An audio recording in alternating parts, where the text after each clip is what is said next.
안녕하세요. 4차 시집 영상 시작하도록 하겠습니다. 오늘 내용은 항등식과 나머지 정리라는 내용으로 이제 항등식이라고 하는 것이 무엇인가? 그래서 항등식을 여러분들이 해결하는 방법 같이 볼 거고요. 그 다음에 이제 나머지 정리라고 하는 것이 무엇인가? 라는 것을 좀 알아볼까 합니다. 근데 오늘은 여러분들이 이전에 배웠던 내용들이 정말 많이 필요하기 때문에 복습 퀴즈부터 같이 한번 진행을 해볼까 해요. 자, 먼저 여러분들이 중학교 때 배웠던 방정식과 항등식의 의미부터 떠올려 보도록 하겠습니다. 자, 우리는 방정식, 항등식, 요거는 등식의 종류를 구분하는 방법이다라고 배웠는데요. 자, 항상 참이 되는 등식, 항상 참이 되는 등식, 요걸 우리는 뭐라고 부르냐면 항등식이라고 불러요. 항상 성립하는 등식이다라는 뜻이거든요. 그래서 x에 뭘 집어넣든 항상 성립하는 등식을 우리는 항등식이다라고 이야기를 해요. 자, 근데 그래서 예를 들면 우리가 x 더하기 2의 제곱은 x제곱 더하기 4x 더하기 4 이거 우리 곱셈 공식으로 많이 봤던 상황이죠. 자, 이렇게 했을 때 x에다가 1 넣어도 성립되고요. 2 넣어도 성립되고 3 넣어도 성립되고 심지어 100조를 넣어도 성립이 됩니다.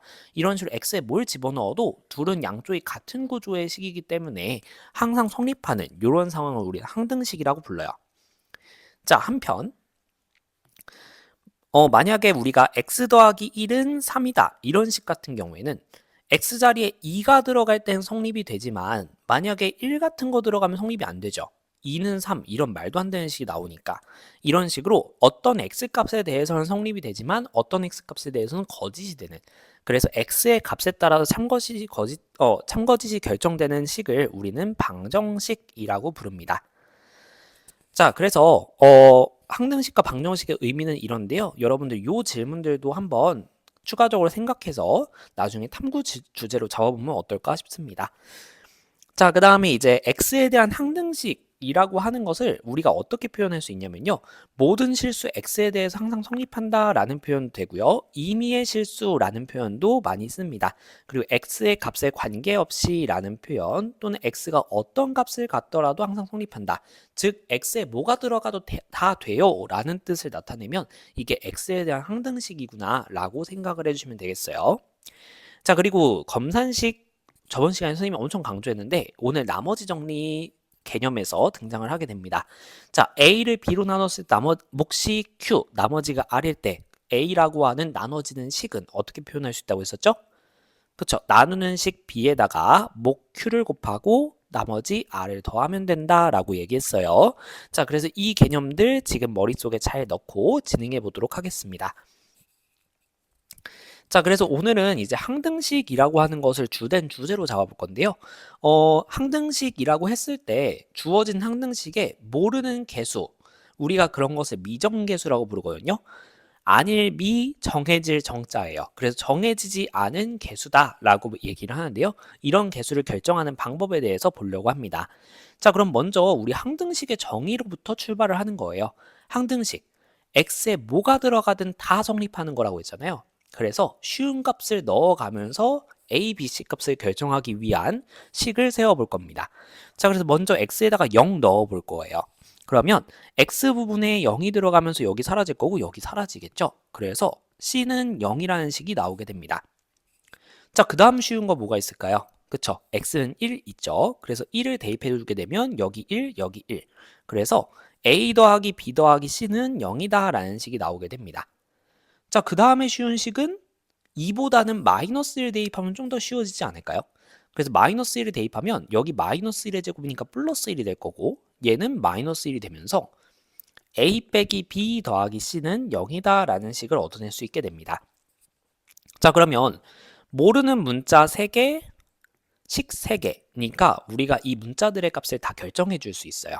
자, 먼저 c는 0이라고 했으니까 다 넣어서 정리를 해주게 되면 a 더하기 b는 0, 그 다음에 a 빼기 b는 0이라는 것을 확인해 볼 수 있습니다. 자, 요거 우리 옛날에 중학교 2학년 때 많이 했던 연립방정식이죠. 가감법에 의해서 두 식을 더해주게 되면 2a라고 하는 0이 되면서 a 값은 0이구나 라는 것을 볼 수가 있어요.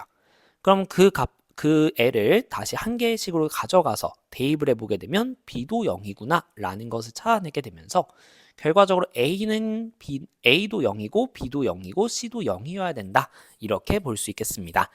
자, 그래서 우리가 이제 이러한 항등식이 등장을 했을 때, 이제 이 모르는 개수들을 결정할 수 있는 방법을 우리는 확인해 볼 수 있는데요.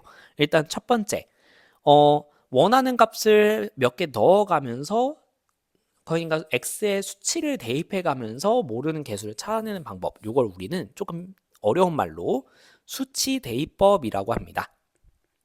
그래서 여러 개의 숫자를 넣어가면서 원하는 식을 이끌어내는 거예요. 자, 그럼 두 번째 방법.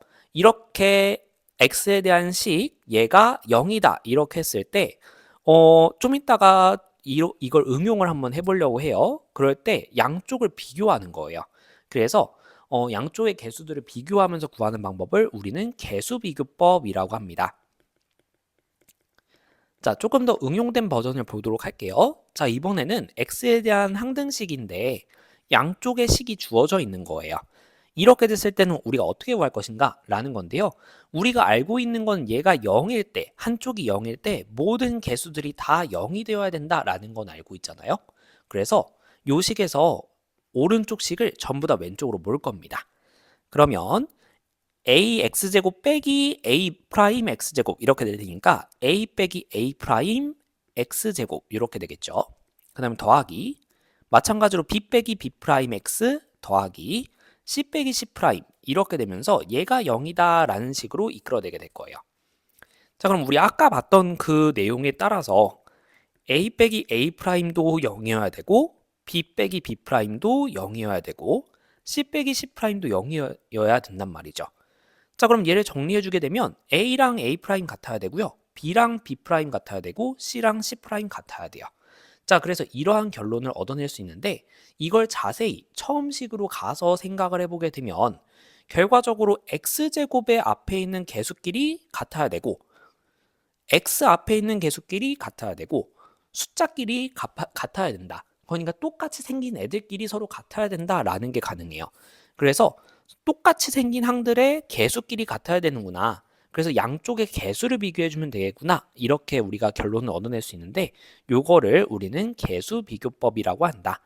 자, 그래서 항등식의 모르는 개수를 결정할 수 있는 방법 두 가지 알아봤습니다. 첫 번째, 개수 비교하는 개수 비교법. 두 번째, 숫자 대입하는 수치 대입법. 이렇게 두 가지 방법이 있더라라는 거 기억해 주시면 되겠습니다. 자, 이제 두 번째 개념으로 나머지 정리라는 내용 볼게요. 자, 나머지 정리는 우리가 이제 나눗셈을 직접 계산해야 되는 상황들도 있지만 직접 계산하면 제일 좋긴 합니다. 왜냐? 목도 결정할 수 있고 나머지도 알 수 있거든요. 그러니까 직접 계산이 제일 좋긴 한데 귀찮을 때가 있잖아요. 그렇죠? 그리고 특히 우리가 몫은 필요 없어 이런 경우들이 종종 등장합니다. 나는 그냥 나머지만 알래 이런 경우가 있어요. 그래서 나머지를 손쉽게 구할 수 있는 방법을 우리는 나머지 정리라고 합니다. 그래서 기본적으로 1차식으로 나눌 때 나머지를 손쉽게 구해내는 방법을 우리는 나머지 정리라고 불러요. 자, 그러면 1차식으로 나누는 상황을 구체적으로 설정하고 어떻게 구하는지 아이디어를 알아내 보도록 하겠습니다. 다항식 px라고 하는 애가 있는데 얘를 1차식 x-알파로 나누는 상황을 보도록 할게요.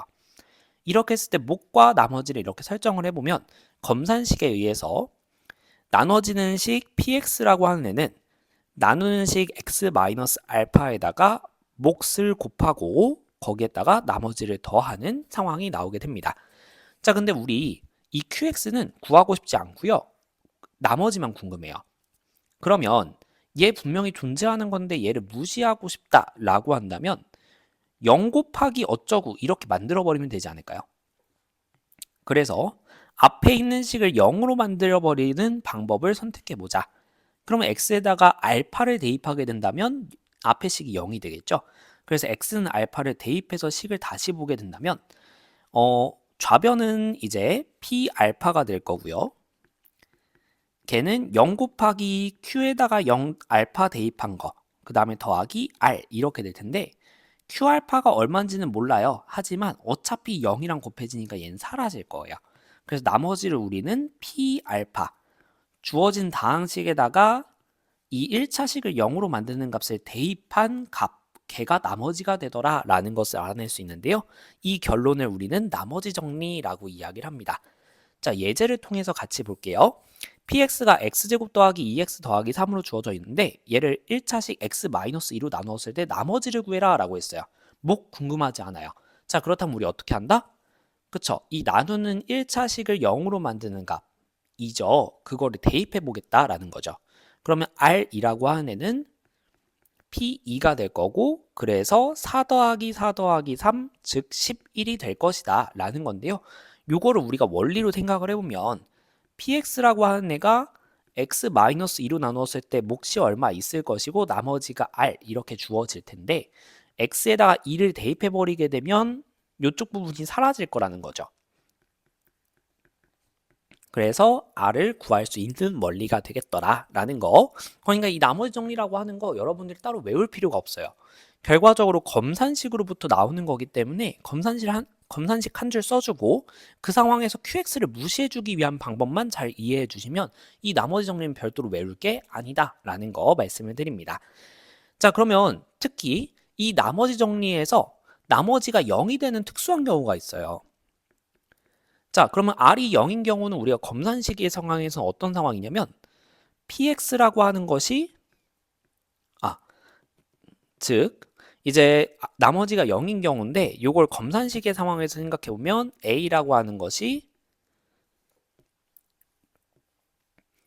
x-알파 곱하기 qx 이런 꼴이 나오는 상황이라고 볼 수 있겠고요. 이 경우는 나머지가 0인 상황을 우리는 뭐라고 표현한다? 그쵸? 나누어 떨어진다 라고 표현을 하잖아요.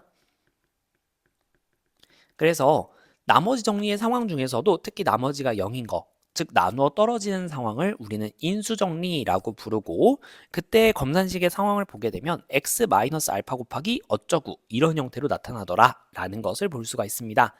이 인수정리는 지금 당장 중요하다기보다는 나중에 인수분해에서 매우 중요한 수단으로 사용될 거기 때문에 용어에 좀 익숙해지실 필요가 있겠다라는 거. 자, 그래서 오늘 우리가 이렇게 항등식에 대한 내용과 나머지 정리의 개념 알아봤는데요. 문제를 통해서 이것들이 어떻게 활용되는지 좀 알아보도록 하겠습니다. 요 나머지 정리는 정말 단골 소재이기 때문에 여러분들이 문제에 잘 적용할 수 있으셔야 돼요. 그래서 잘 연습해 주시길 바라겠습니다. 수고 많으셨습니다.